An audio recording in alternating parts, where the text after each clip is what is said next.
Hello friends, this is Satvinder Bhatia from Sukhmani Immigration Services, Brampton, Canada. I'm a regulated and licensed Canadian immigration consultant. Today, again, very excited, breaking news to share with you. And complete detail, complete analysis I'll be sharing with you. But before that, a small request. If you are new to the channel and have not subscribed yet, please do consider subscribing. We talk a lot about Canadian immigration news, update, tips, tricks on this channel. If you like the video, please share it with your family and friends so that they can also benefit. Please press this bell icon so this video comes to you immediately when we upload. Please remember, this channel is dedicated to Canadian immigration.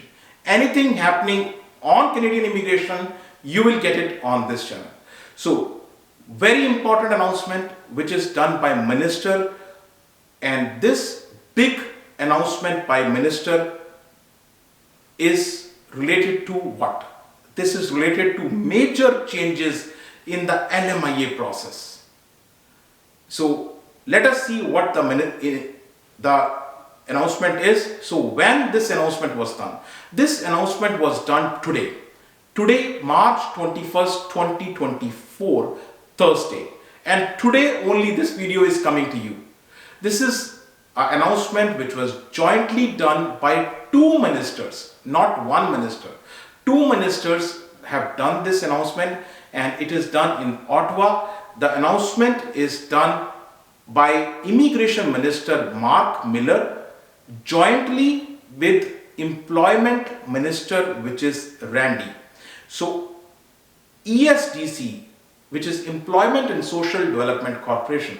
So ESDC, two people have role in this process. One is the LMIA process itself is managed by ESDC, whereas the work permit, which is based on the LMIA, is managed by IRCC. So IRCC Minister Marc Miller is there and ESDC Minister, which is Randy, is there. So jointly shared by them, and the announcement is related to temporary foreign worker. Now the question is, why this announcement?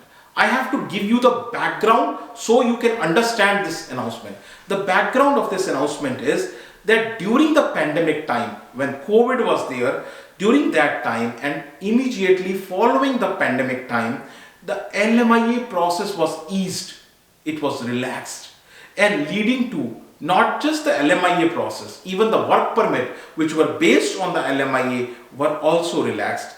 So comparatively they become easier, leading to too many temporary foreign workers in Canada because it's an easy access.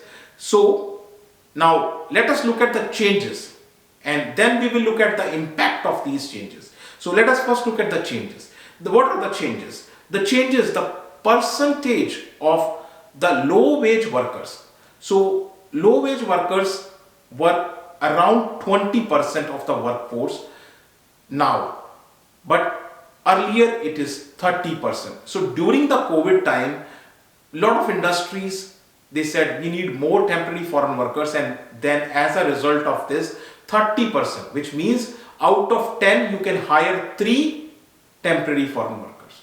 But it has now reduced back to 20%. So out of 10 workers, only 2 can be temporary foreign workers.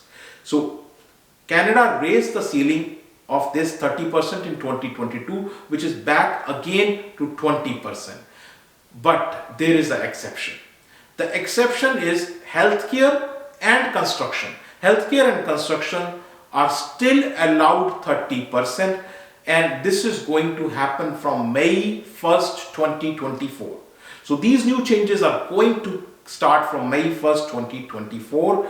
Now, there are many changes, not just this. Let us look at the other changes. So what are other changes? The validity. So if you look at the LMIA, LMIA is usually 4 or 5 pages. Could be 6 pages more, but usually on the page of the main page of the LMIA, you can find the validity is there. The validity of the LMIA is start date, end date, and it is usually for 12 months. Earlier, before pandemic, this used to be 6 months. Now it is back again to the same duration of 6 months. So from 12 months, the reduction in time is there. Now LMIA will be valid only for a 6 months period. The change will not. Now this change is for all the employers except REP. So I have a complete video on REP also. REP means Recognized Employer Pilot Program. So REP, Recognized Employer Pilot Program, are special employers who have this additional designation. For them, this is not applicable. It will not affect them. So for them, it will still be the 12 months period, right? So now look at more changes. Now another change. So duration, the advertisement duration, it is usually like 4 to 6 weeks. Now they have not specified, but this could also increase, and main stress was more efforts you have to put in recruiting. So employer has to put more efforts in recruiting temporary foreign workers. Employers will need to explore more options. They just, after 4 weeks of advertisement, you do 4 weeks of advertisement and then you say, I don't find the right person, and then you go to ESDC, give me LMIA. No, that will not happen. You need to explore more. You need to put more efforts in recruiting. And what has changed? So earlier it was not there. Now you have to look also in the talent pool. You have to look for asylum seekers. Asylum seekers. So what happens is, when a person files an asylum, refugee or asylum case, they get work permit. So what government is telling, first look at Canadian citizen, then PR card holder, then available pool of the work permit holders, including work permit holders which are refugees. So I deal with a lot of refugee cases because I am IRB certified. So that is why I can tell you all these details. And more scrutiny on TFW, temporary foreign workers, will be more scrutinized. LMIA itself will be more scrutinized, and it won't be that straightforward to get a LMIA. So that is going to be a major change. Still more changes. So what are more changes? Now the population of Canada is approximately 40 million. So out of 40 million population, 6.2% of the population is temporary residents. Temporary residents include students, workers, temporary foreign workers. So all these temporary residents total make 6%, more than 6% of Canada's population.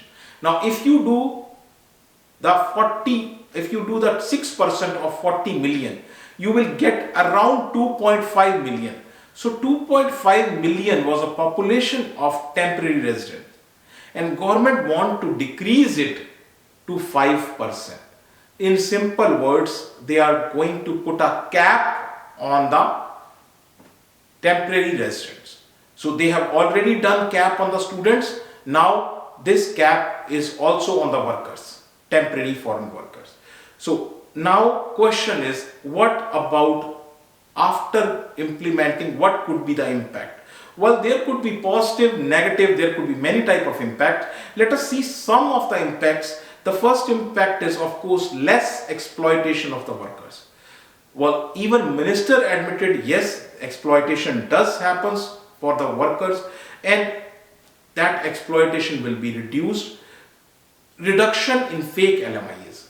So fake LMIA means a business sometimes don't need LMIA.